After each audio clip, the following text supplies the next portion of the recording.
اعوذ باللہ من الشیطان الرجیم بسم اللہ الرحمن الرحیم اللہ لا الہ الا ہو، اللہ ہی ہے، لا کہ نہیں، الہ کوئی معبود، الا سوائے، ہوا اس کے، یعنی اس کے سوا کوئی معبود ہو نہیں ہے۔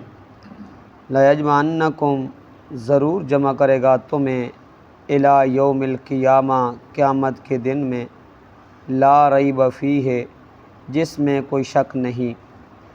ومن اصدق من اللہ حدیثا، کون ہے زیادہ سچا اللہ سے بات میں۔ فما لکم فی المنافقین، پس تمہیں کیا ہوا، فی المنافقین کے منافقین کے بارے میں، فئتین، دو گروہ ہو رہے ہو، واللہ ارکسہم، اور اللہ ہی نے انہیں الٹ کر دیا، بما کسبوا، ان کے اعمال کی وجہ سے۔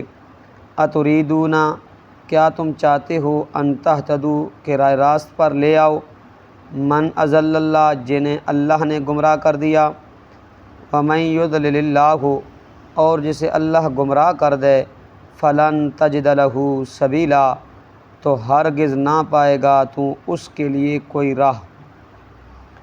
ودوا لو تکفرون، وہ تو چاہتے ہیں کہ تکفرون، کہ کاش تم بھی کافر ہو جاؤ، کما کفروا، جس طرح وہ خود کافر ہو گئے، فتکونون، پس تم سب ہو جاؤ، سواء، ایک جیسے، فلا تتخذوا منہم اولیاء، پس نہ بناؤ ان میں سے کوئی دوست ہو، حتیٰ، جب تک، یہاجروا فی سبیل اللہ، وہ ہجرت نہ کرے اللہ کی راہ میں، فإن تولوا، پھر اگر وہ منہ پھیر لیں، فخذوہم، تو انہیں پکڑ لو، واقتلوہم، اور قتل کرو، حیث وجدتموہم، جہاں پاؤ انہیں، ولا تتخذوا منہم اولیاء، اور نہ بناؤ ان میں سے کوئی دوست، ولا نصیرا، اور نہ کوئی مددگار۔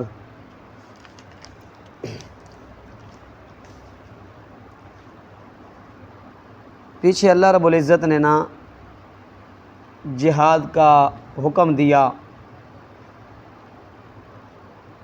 اور پھر اس کے بعد منافقین کی دو بد خصلتوں کا ذکر کیا۔ پہلی خصلت یہ تھی کہ وہ آپ صلی اللہ علیہ وسلم کے پاس آتے تو کہتے ہم آپ کے ساتھ ہیں، جب اپنے سرداروں کے پاس جاتے تو کیا کہتے، ہم آپ کے ساتھ ہیں، مسلمانوں کو دھوکہ دیتے۔ دوسری ان کی جو بدترین خصلت تھی وہ یہ تھی کہ جو خبریں اور راز تھے جن کو افشا نہیں کرنا چاہیے تھا، وہ کیا کرتے، ان کو سنی سنائی خبروں کو اور سنے سنائے رازوں کو کیا پورے شہر میں پھیلا دیتے تھے۔ پھر اللہ رب العزت نے جہاد کا آپ صلی اللہ علیہ وسلم نو اور مسلمانوں نو جہاد کی ترغیب دی اور قتال کرنے کا حکم دیا۔ اس کے بعد اللہ رب العزت نے توحید کا ذکر کیا۔ کس کا ذکر کیا؟ توحید کا ذکر کیا، جس کی خاطر جہاد کرنا ہے۔ جہاد کس کی خاطر کرنا ہے؟ توحید کی خاطر کرنا ہے۔ جس توحید کی خاطر جہاد کرنا ہے، اللہ رب العزت نے اس کا ذکر فرمایا، اللہ لا الہ الا ہو، کہ الوہیت، عبادت کے اندر، وحدانیت کے اندر اکیلا ہی ہے، اور اس کے ساتھ کوئی نبی، کوئی ولی، کوئی فرشتہ، کوئی جن، کوئی نوری، کوئی ناری اس میں شریک نہیں ہے۔ پھر اللہ رب العزت نے اپنی توحید کا ذکر کرنے کے بعد نا اللہ رب العزت نے قیامت کا ذکر فرمایا کہ اگر تم اللہ کا حکم نہ مانو گے، جہاد سے منہ موڑو گے، تو ایک دن آنے والا ہے، آپ نے رب کے سامنے جمع ہونا ہے۔ کیا جمع ہونا ہے؟ حاضر ہونا ہے۔ تو وہاں آپ کو جو جہاد سے آپ نے منہ موڑ رہے ہیں، جہاد سے آپ منہ موڑ رہے ہیں اور اللہ کے حکم سے رو گردانی کر رہے ہیں، وہاں اس کی سزا پاؤ گے۔ وہاں اس کی کیا پاؤ گے؟ سزا پاؤ گے۔ اور یہ روایت حضرت اسامہ بن زید بن ثابت رضی اللہ تعالیٰ عنہ فرماتے ہیں کہ یہ جو آیت ہے نا، یہ آیت ان منافقین کے بارے میں نازل ہوئی جو غزوہ احد میں شریک ہوئے تھے مسلمان، کیا شریک ہوئے تھے، 1000 کی تعداد تھی، اور عبداللہ بن ابی ابن سلول 300 آدمی واپس لے آیا تھا، اور جہاد سے پہلے کیا تھے، آپ وسلم کے ساتھ گئے تھے، آپ وسلم کے ساتھ گئے تھے، وہ جہاد سے پہلے واپس آ گئے تھے، ان کے بارے میں اسامہ حضرت زید بن ثابت فرماتے ہیں کہ یہ ان کے بارے میں کیا ہوئی ہے، آیت نازل ہوئی ہے۔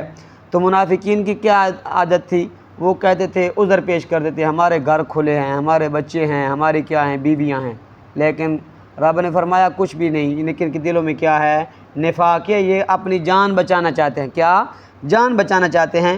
تو اس لیے اللہ رب العزت نے فرمایا کہ اگر تم میرے حکم سے روگردانی کرو گے اور جہاد سے درگزر، جہاد سے منہ موڑو گے، تو کل قیامت کے سامنے، کل قیامت کے دن میرے ہاں حاضر ہونا ہے، پھر میں اس کی سزا تم کو دوں گا، اس کی سزا تم کو دوں گا، لا ریب فیہ۔ پھر اس قیامت کے دن کے بارے میں کوئی شک شبہ نہیں ہے، کوئی شک شبہ نہیں ہے۔ ومن اصدق من اللہ حدیثا، اس لیے اللہ سے زیادہ سچی بات کس کی ہو سکتی ہے، اللہ سے زیادہ سچی بات کس کی ہو سکتی ہے۔ پھر فما لکم فی المنافقین فئتین واللہ ارکسہم بما کسبوا، اس آیت کے اندر اللہ رب العزت نے مسلمانوں توبیخ اور زجر فرمایا، کیا فرمایا، توبیخ اور زجر فرمایا کہ اللہ رب العزت نے حکم دیا تھا کہ مدینہ کے بیر رستے میں جو بھی آپ کو منافق ملے نا، اس کو کیا کرنا ہے، قتل کرنا ہے، مگر ہاں جن کے ساتھ آپ کو معاہدہ ہو چکا ان کو قتل نہیں کرنا۔ پھر منافقین کے 2 گروہ ہو گئے، ایک گروہ تو وہ ہوا، پہلا گروہ جو مدینہ سے بھاگا، کسی کافروں کے شہر، کسی دوسرے شہر میں چلا گیا، اس جگہ پہ اس نے کیا رہنا شروع کر دیا، اور دوسرا جو منافقین کا گروہ تھا اس نے کافروں کے ساتھ رہنا شروع کر دیا، جن کے کافروں کے ساتھ مسلمانوں کا معاہدہ ہوا جو کہتے ہیں ہم آپ کے ساتھ جنگ نہیں کریں گے۔ تو یہ آیت نازل ہوئی ہے پہلے گروہ کے بارے میں، پہلے گروہ کے بارے میں۔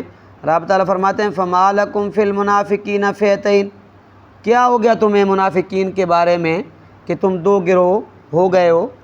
ایک گروہ ہو گیا کہنے لگے کہ یہ مسلمان ہیں، ان کو قتل نہیں کرنا چاہیے، دوسرا گروہ کہتا تھا کہ یہ منافق ہیں، ان کو قتل کرنا چاہیے، ان کو قتل کرنا چاہیے۔ تو اللہ رب العزت نے مسلمانوں کو توبیخ فرمائی، زجر فرمایا کہ تمہیں منافقین کے بارے میں کیا ہو گیا کہ تم 2 گروہ ہو گئے ہو، واللہ ارکسہم بما کسبوا، ان کے اپنے اعمال کی وجہ سے، بدعمالی کی وجہ سے اللہ رب العزت نے انہیں ایمان سے ہٹا کر کفر میں دھکیل دیا۔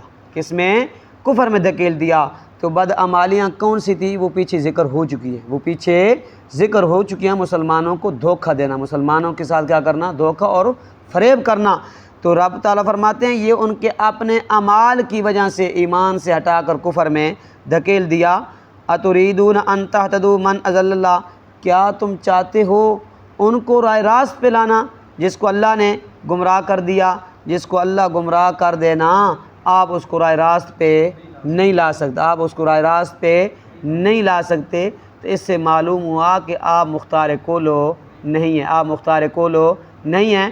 اگر آپ کا اختیار چلتا ہوتا تو اللہ یہ نہ فرماتے، اللہ یہ نہ فرماتے کہ جس کو میں گمراہ کر دوں، جس کو میں سیدھے رستے تو ہٹا دوں، کو آپ کا اختیار اس میں نہیں ہے کہ آپ اس کو سیدھے رستے پہ چلائیں۔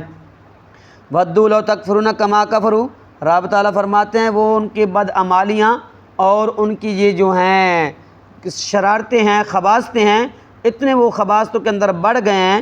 وَدُّوا لَوْ تَكْفُرُونَ كَمَا كَفَرُوا، وہ تو چاہتے ہیں کہ جو سچے دل سے ایمان قبول کر چکے ہیں وہ اپنے جیسا کرنا چاہتے ہیں، تمہیں بھی کیا کرنا چاہتے ہیں، سچے دین سے، سچے ایمان سے ہٹا کر کما کفروا، کافر بنانا چاہتے ہیں، جیسا کہ وہ کیا ہیں، خود کافر ہیں، جیسا کہ وہ کیا ہیں، خود کافر ہیں۔ وہ تو یہ چاہتے ہیں فَتَكُونُونَ سَوَاءً، اگر آپ ان جیسے ہو گئے تو پھر آپ ان کے ساتھ برابر ہو جاؤ گے، کیا ہو جاؤ گے، ان کے ساتھ ہو برابر کے شریک ہو جاؤ گے۔